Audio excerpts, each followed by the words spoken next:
À quelques jours de Lyon-OM, l'actualité olympienne est rythmée par les premières infos mercato qui sont sorties ces derniers jours avec un très gros point de l'équipe mercredi soir, notamment sur les joueurs qui pourraient être vendus et sur ceux qui sont ciblés par la direction. On va parler de tout ça tout au long de la vidéo avec un focus en particulier sur les pistes Ndika, Balogun, Openda, Blas et aussi un point sur la situation d'Alexis Sanchez. Petite question pour vous avant de commencer la vidéo, l'OM doit-il tout faire pour signer Evan Ndika cet été? Est-ce que d'après vous c'est le défenseur idéal pour la saison prochaine, ou alors avez-vous d'autres idées pour renforcer le trio défensif? J'attends vos avis et vos suggestions en commentaire. On commence directement avec une info qui n'est pas vraiment surprenante. Fabrizio Romano a affirmé dans l'un de ses tweets que l'option d'achat d'Eric Bailly ne serait pas levée et qu'il fera donc son retour à Manchester United cet été avant de devoir se trouver un nouveau point de chute. C'est assez logique parce qu'il a encore été gêné par des blessures qui lui ont pas permis d'enchaîner en première partie de saison, et ça restera une déception parce que quand il pouvait jouer, il était très bon. Derrière, il y a eu un programme de consolidation de la cuisse pendant que le mondial se déroulait pour tenter de le débarrasser définitivement de ses pépins. Malheureusement, il y a cette très longue suspension après le match contre hier qui vient se rajouter à une saison déjà tronquée et le match qui fait définitivement basculer son aventure olympienne, la titularisation contre Paris pour tenter de stopper Mbappé avec un manque de rythme évident. Depuis ce match catastrophique, il a plus jamais été titulaire et globalement il entre uniquement en fin de match pour une poignée de minutes. Un destin scellé que confirme l'équipe, Bailly en est bien conscient et ne cacherait pas sa déception en privé de ne pas avoir pu s'imposer à Marseille.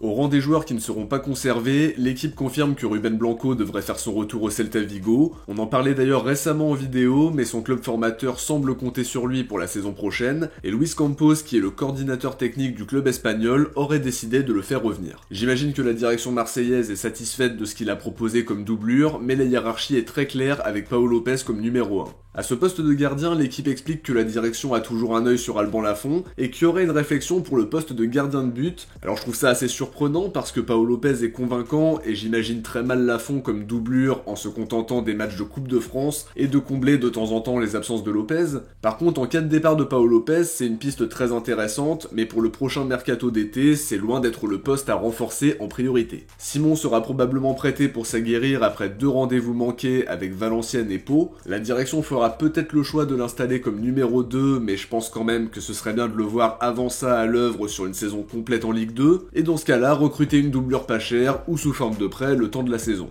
Petit point aussi sur Enzo Sternal qui fait de plus en plus parler de lui pour ses prestations avec l'équipe de France U16 et qui a aussi montré de bonnes choses avec les U19 à l'OM. Il s'est d'ailleurs entraîné avec les pros à plusieurs reprises, il est considéré comme l'un des joueurs les plus prometteurs du centre de formation grâce à ses qualités de dribbleur, sa vivacité et la maturité dont il fait déjà preuve à seulement 15 ans. ODM by 13013 explique que la direction est bien consciente de ses qualités et de son potentiel, ils ne veulent pas griller les étapes mais pour autant il pourrait être présent avec les pros à la reprise.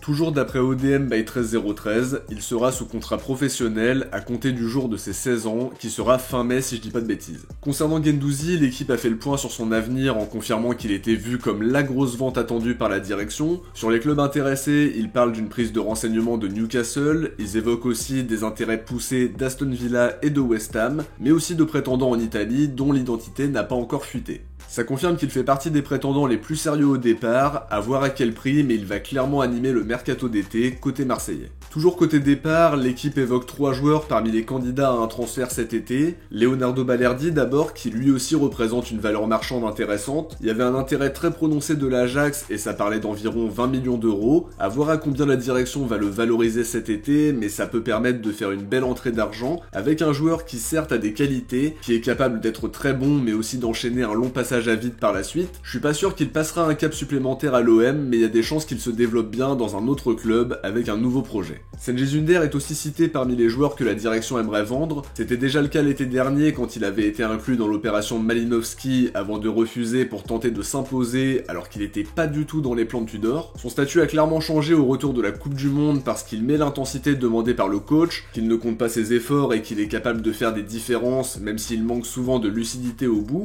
Il a montré qu'il était capable de s'adapter à un système sans ailier, il n'a pas rechigné à l'idée de jouer piston droit et ça montre sa nouvelle polyvalence. Je pense quand même qu'il serait bien plus impactant dans une équipe qui joue avec des ailiers. Il lui reste 2 ans de contrat, Transfer Market l'estime à 17 millions d'euros et ça pourrait permettre de faire une belle plus-value parce qu'on l'avait acheté un peu plus de 8 millions d'euros. Dernier joueur cité, Pape Gueye, et encore une fois c'est pas une surprise parce que l'idée c'était déjà de s'en séparer cet hiver. Il n'y a pas d'option d'achat dans le prêt avec Séville, mais il y avait apparemment un accord oral pour un transfert définitif de 10 millions d'euros. Seulement Sampaoli n'est plus le coach de Séville et ça pourrait changer la donne par rapport à son avenir. Si le club andalou décide de ne pas le garder, on devra lui trouver une porte de sortie à 1 an de la fin de son contrat, et ça nous obligera à être moins exigeants sur le prix et donc de s'éloigner des fameux 10 millions d'euros. Toujours d'après l'équipe, la direction serait prête à laisser partir Klose si une offre supérieure à 10 millions d'euros arrivait sur la table. Parmi les prétendants, on pense tout de suite à l'Atlético qui avait fait le forcing pour se le faire prêter avec option d'achat cet hiver, en allant même jusqu'à proposer une option de 12 millions d'euros. C'est une cible de longue date et il pourrait revenir à la charge cet été. Cet hiver c'était plus compliqué parce que la direction voulait pas se séparer d'un titulaire en cours de saison, au risque de pas pouvoir le remplacer ou de le remplacer par un panic buy pas forcément intelligent. Le joueur voulait aussi absolument rester, mais sa position changera peut-être l'été prochain.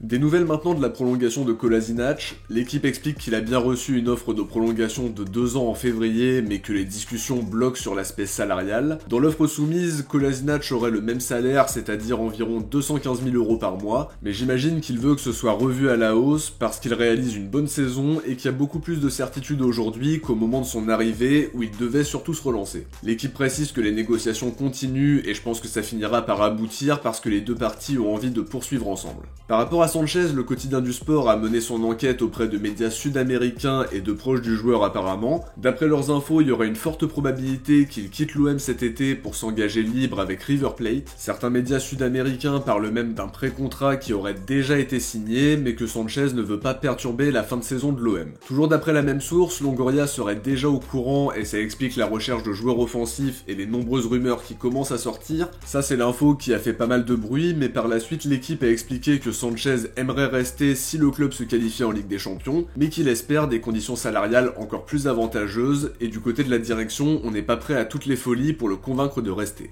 Dans ce contexte-là, on a eu plusieurs rumeurs concernant des joueurs offensifs. L'équipe explique que la direction est attentive au profil de Ludovic Blas. Alors sa situation contractuelle est aussi intéressante parce qu'il n'aura plus qu'1 an de contrat en juin. Ça obligera la direction nantaise à être plus flexible sur les prétentions pour éviter un départ libre. C'est un joueur qui serait très intéressant pour occuper un des deux postes derrière l'attaquant et se montrer déterminant. À voir selon les départs, mais on sait que c'est toujours compliqué de négocier avec Valdemar Kita. L'équipe évoque aussi le nom de Moïse Saïdion. L'OM serait venu au renseignement pour l'attaquant de Strasbourg qui est prêté à Annecy cette saison. Une très bonne saison d'ailleurs avec 17 buts et une passe D toutes compètes confondues. Un profil qui plaît à la direction, qui flaire le bon coup parce qu'il est évalué autour de 2 millions d'euros par transfert market. À 21 ans il est perfectible et il y a la possibilité de faire une belle plus-value s'il explose. Ce serait pas un pari très risqué, mais j'imagine que Strasbourg tentera de le conserver, qu'il soit en Ligue 1 ou en Ligue 2 la saison prochaine. Mais si l'intérêt de l'OM se confirme, je pense qu'ils auront du mal à le retenir. Autre piste offensive mentionnée par l'équipe, c'est Koumara qui est suivi de longue date par la direction, qui avait déjà tenté de se le faire prêter cet hiver avant que Southampton ne refuse l'approche. 2 buts et 3 passes D pour l'attaquant de 21 ans qui est sous contrat jusqu'en 2026 et que Transfer Market évalue à 12 millions d'euros.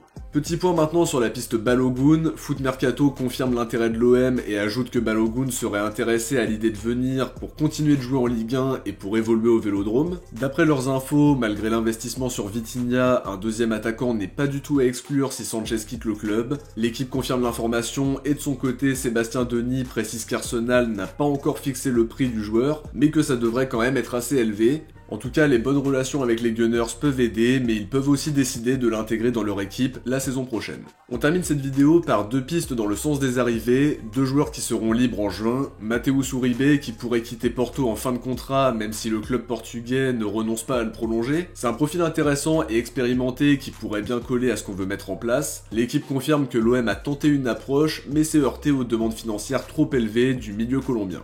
L'autre piste évoquée par l'équipe mène à Evan Ndika qui sera très convoité cet été à la fin de son contrat avec Francfort et au vu de sa situation, ce sera vraiment un très gros coup pour le club qui arrivera à boucler l'opération. C'est un joueur qui s'intégrerait bien dans notre trio défensif en apportant de la qualité et avec qui il y aura la possibilité de faire une belle vente par la suite. Ça suppose une grosse prime à la signature et un salaire bien plus élevé que ce qu'il touchait à Francfort, c'est-à-dire 500 000 euros par an. Ce sera bien revalorisé par le club qui le fera signer et ça reste dans nos cordes, mais il y a une grosse grosse concurrence sur le dossier et faudra compter sur la capacité de Longoria et de Ribalta à le convaincre, à moins que son choix soit déjà fait. Foot Mercato évoque de leur côté le nom de Loïs Openda qui était déjà suivi par le passé. D'après leurs infos, l'OM est toujours attentif à ses performances et il serait même régulièrement supervisé. Il réalise une très bonne saison avec Lens, 15 buts et 2 passes D en Ligue 1, son club l'estime autour de 30 millions d'euros et il ne manque pas de prétendants, avec des intérêts de l'Inter, de Francfort, de Milan et de Leeds. De notre côté, on arrive à la fin de cet épisode qui était centré sur les infos sorties cette semaine. J'espère qu'il vous a plu et si c'est le cas, n'oubliez pas de laisser un like avant de partir pour soutenir la chaîne et lui permettre d'être de mieux en mieux référencé. Je vous invite aussi à vous abonner si c'est pas déjà fait pour ne rien louper de l'actualité de l'OM. Si vous avez regardé la vidéo jusqu'au bout, écrivez Longoria dans les commentaires. De mon côté, je vous dis à très vite pour une prochaine vidéo. Ciao, portez-vous bien et surtout allez l'OM.